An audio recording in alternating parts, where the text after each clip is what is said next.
Hello అందరికీ welcome back to our channel. ఈరోజు మనం దాల్ లేక్ నుంచి సోన్మార్గ్ వెళ్తున్నాం. సో సోన్మార్గ్ అనేది ఒక beautiful destination in Kashmir. On the వేలో చూడండి, రైట్ సైడ్ మొత్తం అది కనబడుతుంది కదా, వైట్ కలర్, అదంతా స్నోనే. లాస్ట్ 2 వీడియోస్లో మనం కాశ్మీర్లో దిగిన తర్వాత మనం ఎక్స్ప్లోర్ చేసిన బోటర్స్, షికార్ రైడ్ అవి డీటెయిల్గా నేను వీడియోస్లో పెట్టాను. చూడని వాళ్ళకి నేను డిస్క్రిప్షన్లో లింక్ ఇస్తాను, లేదంటే నా ఛానల్కి వెళ్తే మీరు నా వీడియోస్ అన్నీ మీరు చూడొచ్చు. సో వీడియో స్టార్ట్ చేసే ముందు మీరు ఒక లైక్ వేసుకోండి. సో మేము ఆన్ ద వేలో హ్యూజ్ ట్రాఫిక్ ఉండే. సో ఇక్కడ ఏంటంటే ల్యాండ్ స్లైడ్ అయింది ఈ టైంలో. సో ఇక్కడ ఏంటంటే మౌంటైన్స్లో ఉన్న స్నో వాటర్ కరిగి ల్యాండ్ స్లైడ్ చాలా జరుగుతాయంట ఇక్కడ. దాని ఇంపాక్ట్తో రోడ్స్ అన్నీ బ్లాక్ అయ్యాయి కొంచెం. సో ఈ ట్రాఫిక్ మధ్యలో మాకు ఒక యూనిక్ ఎక్స్పీరియన్స్ ఇచ్చింది. ఎందుకంటే మనం వెళ్ళే దారిలో లైట్ డ్రిజ్లింగ్ స్టార్ట్ అయింది and rain drops car window మీద పడుతున్నాయి. ఐస్ క్యాప్డ్ మౌంటైన్స్ బ్యాక్ డ్రాప్తో చాలా సెరెన్గా ఉంది. చుట్టూ వ్యాలీస్లో మిస్ట్ స్ప్రెడ్ అయ్యి చాలా సినిమాటిక్ వైబ్స్ ఇచ్చింది. అక్కడక్కడ స్నో ప్యాచెస్ కనిపిస్తున్నాయి, వాటిపైన రెయిన్ వాటర్ గ్లైడ్ అవుతుంది అండ్ మెయిన్ మట్టి రోడ్ సైడ్స్కి కనిపిస్తుంది. ఈ సీన్స్ని ఎంజాయ్ చేయడం వల్ల ట్రాఫిక్ విషయం మర్చిపోయామనిపించింది. మేము ట్రాఫిక్లో ఉన్న ఈ జర్నీ నేచర్ వ్యూస్తో చాలా మెమొరబుల్గా అనిపించింది. ఫైనలీ సోన్మార్గ్ వచ్చేసాం. మోస్ట్ విజిటెడ్ ప్లేసెస్ ఇన్ కాశ్మీర్లో సోన్మార్గ్ ప్లేస్ కూడా ఒకటి. సోన్మార్గ్ శ్రీనగర్ నుంచి అప్రాక్సిమేట్లీ ఒక 75 కిలోమీటర్స్ ఉంటుంది. సో మన రూట్లో మనం Nagbal, Gadarbal, Wayil bridge and Kangan villages pass అవుతాము. శ్రీనగర్ నుంచి సోన్మార్గ్కి రీచ్ అవ్వడానికి public transport, private taxis or own vehicles options చాలా ఉన్నాయి. పబ్లిక్ బస్సెస్లో 150 రూపీస్ ఛార్జ్ చేస్తారు, but better option shared cabs or private taxis తీసుకోవడం చాలా బెటర్. షేర్డ్ క్యాబ్స్ అయితే మీకు 190 పడుతుంది అండ్ ప్రైవేట్ ట్యాక్సీస్ అయితే 2000 నుంచి 3000 పడుతుంది, అది డిపెండింగ్ ఆన్ ద సీజన్. ఇంకోటి ఏంటంటే మెయిన్గా మీ నెగోషియేషన్ స్కిల్స్ ఎట్లుంటాయో దాన్ని బట్టి, ఎందుకంటే వీళ్ళు ప్రైజెస్ చాలా ఎక్కువ చెప్తారు. మ్యాక్సిమం నెగోషియేషన్ చేయండి. వెహికల్స్ అనేవి ఇక్కడనే అయిపోతాయి. మనం స్నో యాక్టివిటీస్కి వెళ్ళడానికి మనకి హార్సెస్ అవైలబుల్ ఉంటాయి. సో మనం ఇక్కడ వాళ్ళతో మాట్లాడుకొని మనం స్నో యాక్టివిటీస్కి వెళ్ళాలి. సో ఇక్కడ రెంట్కి షూస్, ఇంకా గ్లౌజెస్ అండ్ హార్స్ రైడ్కి కాస్ట్ అన్ని చెప్తారు. సో మనం మ్యాక్సిమం నెగోషియేషన్ చేయాలి, వీళ్ళు చాలా చెప్తారు. సో షూ అయితే 150 రూపీస్కి ఇక్కడ మీకు రెంట్ దొరికిపోతుంది and gloves 150 rupees. Horse ride cost ఒక 500 to 800 వరకు ఉంటుంది. అది డిపెండ్స్, మీరు క్రౌడ్ కానీ గ్రూప్ కానీ ఎక్కువ ఉంటే ఇంకా నెగోషియేషన్ చేయొచ్చు. అది కూడా సీజన్ బట్టి కూడా వీళ్ళు కాస్ట్ అనేది ఛార్జ్ చేస్తారు. మనకి horse ride cost 2500 per horse చెప్పారు, కానీ మన నెగోషియేషన్ స్కిల్స్ తోటి 1500కి ఒక హార్స్ అనేది తీసుకున్నాము. మనకి అలొకేట్ చేసిన హార్స్ పేరు బాద్షా అంట అండ్ రైడర్ కూడా ఫుల్ ఫ్రెండ్లీ ఉన్నాడు. సో బాద్షాని కేర్ఫుల్గా గైడ్ చేస్తుండు. సో సేఫ్టీకి అయితే మాకేం ప్రాబ్లం లేదు. సో రైడింగ్ బాద్షా మీద జర్నీ స్టార్ట్ చేసాం. ఫస్ట్లో హార్సెస్ మీద కూర్చోవాలంటేనే కొంచెం నర్వస్గా ఫీల్ అయినా నేనైతే ఎక్కేటప్పుడు. సో బట్ చుట్టూ మౌంటైన్స్, వ్యాలీస్ అండ్ ఫ్లోయింగ్ రివర్స్ని చూస్తుంటే మాత్రం అందరికీ ఒక రిలాక్సేషన్ ఫీల్ వచ్చింది. అండ్ వీళ్ళు ఏంటంటే హార్సెస్ పైన కూర్చునే ముందే మనకి ట్రైన్ చేస్తారు, ఎందుకంటే మనం వెళ్ళే వేలో అప్స్ అండ్ డౌన్స్ చాలా ఉంటాయి. అంటే కిందికి దిగేటప్పుడు ఎలా కూర్చోవాలి, పైకి ఎక్కేటప్పుడు ఎలా పొజిషన్ చేంజ్ చేయాలి అనేది కూడా వీళ్ళు మనకి కొంచెం ట్రైన్ చేస్తారు స్టార్టింగ్లో.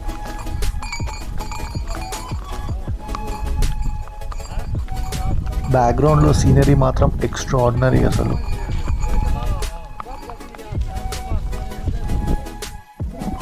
బాద్షా హెయిర్ చూడండి. మేము వెళ్తున్న ప్లేస్లో ఒక మూవీ షూటింగ్ కూడా అయిందంట, అమితాబ్ బచ్చన్ది. సో అతను చెప్తున్నాడు చూడండి. यहाँ पे हो गया सत्ते पे सत्ता मूवी. क्या कौन सा मूवी? सत्ते पे सत्ता. सत्ते पे सत्ता. कौन इधर? यहाँ पे अमिताभ बच्चन की नहीं है, पुरानी वाली. अच्छा अच्छा. हाँ, वो शूट हुआ था यहाँ पे. वो खेती बाड़ी जो जिसमें करते हैं ना, वो घर वो बनाया था अच्छा. यहाँ पे. तो देखिए फिर बुश कर क्यों कौन है क्यों कौन यहाँ कोई फिनिश भी जो अक्टूबर बैठे. హార్స్ ట్రయల్స్లో ట్రెక్కింగ్ ఎక్స్పీరియన్స్ ఉంటుంది, బట్ బాద్షా మాత్రం స్మూత్గా హ్యాండిల్ చేస్తున్నాడు. చుట్టూ స్నో ప్యాచెస్ స్టార్ట్ అవుతున్నాయి అండ్ ఫ్రెష్గా మెల్ట్ అవుతున్న స్ట్రీమ్స్తో చాలా సీరియన్గా ఉంటుంది అట్మాస్ఫియర్ అయితే. లోకల్స్ మాకు చెప్తారు ఇక్కడ స్నో ఫీల్డ్స్కి వస్తే మాత్రం అల్టిమేట్ ఎక్స్పీరియన్స్ ఉంటుందంట. సో ట్రెక్ చేయడం కష్టం అనిపిస్తే మాత్రం హార్స్ రైడ్ చాలా హెల్ప్ చేస్తుంది.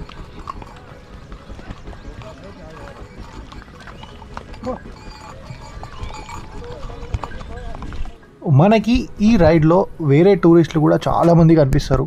సో అందరికీ ఒక అడ్వెంచర్ వైబ్ ఉంటుంది. మెయిన్గా కిడ్స్ కూడా హార్సెస్ మీద ఎంజాయ్ చేస్తున్నారు. చాలా సేఫ్గా హ్యాండిల్ చేస్తున్నారు ఇక్కడ గైడ్స్ కూడా.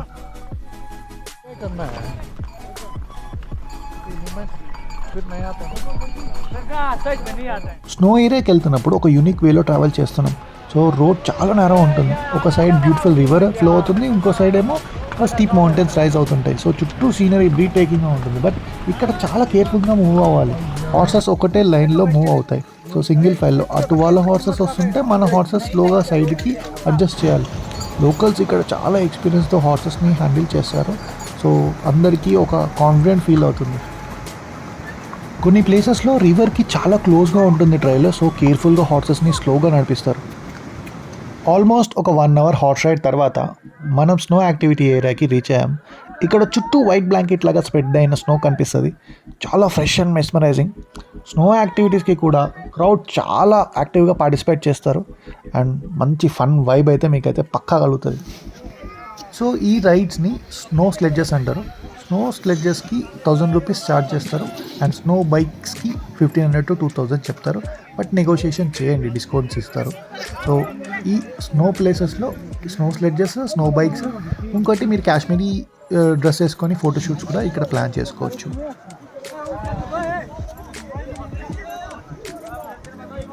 స్నో స్లెడ్ చేయాలంటే మనతో పాటు వ్యూస్ ఎంజాయ్ చేయడానికి వీళ్ళు కూడా పై వరకు వస్తారు. సో రిటర్న్లో ఈ స్లెడ్స్తో పాటు మనం కిందికి రావచ్చు. దానికి వీళ్ళు 1000 రూపీస్ ఛార్జ్ చేస్తారు. ఇక్కడ కాశ్మీర్ అటైర్ ఫోటోషూట్స్ ఉంటాయి. సో నేను కూడా ఒక అవుట్ఫిట్ వేసుకొని ఫోటోషూట్కి రెడీ అయిపోయా. నాకైతే ఈ ప్లేస్ మస్తు నచ్చింది. ఎక్కువ మంది ఇక్కడికి స్నో ఎంజాయ్ చేయడానికి వస్తారు. బట్ ఫుడ్ స్టాల్స్ దగ్గర రిలాక్స్ అవుతారు. సో ఇక్కడ hot Maggi, chai and local snacks చాలా ఫేమస్ అంట. సో నేను కూడా ఈ ప్లేస్లో మ్యాగీ ట్రై చేశా. ఎందుకంటే పైన చాలా చల్లగా ఉండే, టాప్ ఆఫ్ ద హిల్ వరకు వెళ్ళాను నేను. సో ఆ వీడియోస్, ఫొటోస్ అనేది నేను తీసుకోలేదు. బట్ కొన్ని ఫొటోస్ అయితే యాడ్ చేస్తాను. ఈ ప్లేస్ కాశ్మీర్ ట్రిప్లోనే వన్ ఆఫ్ ద బెస్ట్ అనిపించింది నాకైతే. సో ఎక్స్పీరియన్స్ అయితే చాలా థ్రిల్లింగ్ అండ్ మెమొరబుల్గా అనిపించింది. స్నో యాక్టివిటీస్ ఎంజాయ్ చేసి మ్యాగీతో స్టమక్ని హ్యాపీ చేసి నేను బ్యాగ్కి స్టార్ట్ అయిపోయాను. మన బాద్షా కూడా ఫ్రెష్ వాటర్ ఎత్తుకొని వాటర్ తాగుతున్నాడు. సో రిటర్న్ వెళ్తున్నాం కదా. సోన్మార్గ్కి బెస్ట్ టైం టు విజిట్ ఏంటంటే ఏప్రిల్ అండ్ నవంబర్. సో మీరు ముందుకు ఏప్రిల్ టు నవంబర్ మధ్యలో వచ్చినా కూడా ఇక్కడ మంచిగా ఎంజాయ్ చేస్తారు. అండ్ నవంబర్ టు మార్చ్ అనేది కంప్లీట్ షట్ డౌన్ ఉంటుంది, ఎందుకంటే హెవీ స్నో ఉంటుంది ఇక్కడ. మేము వెళ్ళే వే చూడండి ఎలా ఉందో. సోన్మార్గ్కి వెళ్ళే ముందు ప్యాకింగ్ మాత్రం స్మార్ట్గా ప్లాన్ చేయండి. సో మీరు మాత్రం warm clothes, comfortable shoes, rain gear, first aid kit, ఇంకా క్యాష్ మాత్రం మ్యాండేటరీ పెట్టుకోండి. కార్డ్ పేమెంట్ ఇక్కడ ఎక్కువ యాక్సెప్ట్ చేయరు. సో ఎస్పెషల్లీ స్మాల్ వెండర్స్ కానీ ఇక్కడ లోకల్స్ ఏమైనా కొనాలన్నా దాబాలో కానీ వీళ్ళు కార్డ్స్ అస్సలు యాక్సెప్ట్ చేయరు. సో క్యాష్ మాత్రం మ్యాండేటరీ క్యారీ చేయండి.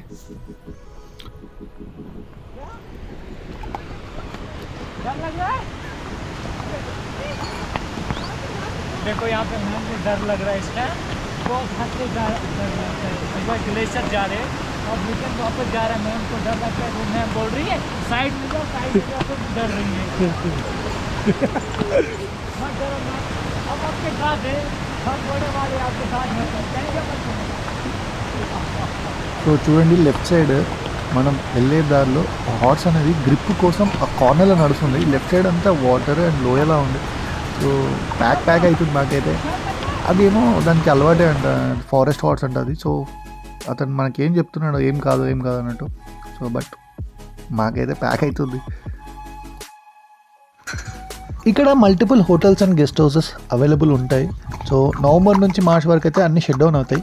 బట్ ఫర్ బడ్జెట్ ట్రావెలర్స్ అయితే small lodges and camping options కూడా చాలా ఉంటాయి. సో ఒకవేళ మీరు ప్రీమియం స్టేస్ కావాలంటే లగ్జరీ హోటల్స్ కూడా ఇక్కడ ఉంటాయి. బట్ మీరు ముందే బుక్ చేసుకొని రావాలి. ఫైనలీ బ్యాక్ వచ్చేసాం. అసలు సోన్మార్గ్ జర్నీ ఒక లైఫ్ టైం మెమొరీలా అనిపిస్తుంది నాకైతే. ఇక్కడ అన్ని యాక్టివిటీస్ ఫినిష్ చేశాక మనం మన స్టే ప్లేస్కి వచ్చాం. సో ఇది మౌంట్ వ్యూ హోటల్. సో ఈ హోటల్ ఎగ్జాక్ట్ ఆపోజిట్లో మన స్నో యాక్టివిటీ ఏరియా ఉంటుంది. సో లొకేషన్ వైజ్ చాలా కన్వీనియంట్గా ఉంటుంది. ఈరోజు నైట్ స్టే ఇక్కడే. అండ్ స్టాఫ్ మాకు చెప్పారు ఈ ఏరియాలో నైట్ కూల్ చాలా పెరిగిపోతుంది అండ్ స్నో పడే ఛాన్సెస్ కూడా చాలా ఉంటాయి. సో చాలా ఎక్సైట్మెంట్తో రూమ్లో సెటిల్ అయ్యాం. మాకు బెడ్ హీటర్స్ కూడా అరేంజ్ చేశారు. సో చాలా కంఫర్టబుల్గా ఉంది రూమ్ అయితే. రూమ్లో విండో నుంచి వ్యూ చూడండి,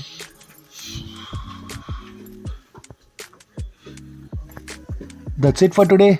ఇంకా ఇలాంటి ఇంట్రెస్టింగ్ వీడియోస్ నేను అప్లోడ్ చేస్తూనే ఉంటాను. Please do subscribe my channel. మళ్ళీ నెక్స్ట్ వీడియోలో కలుద్దాం. Thank you.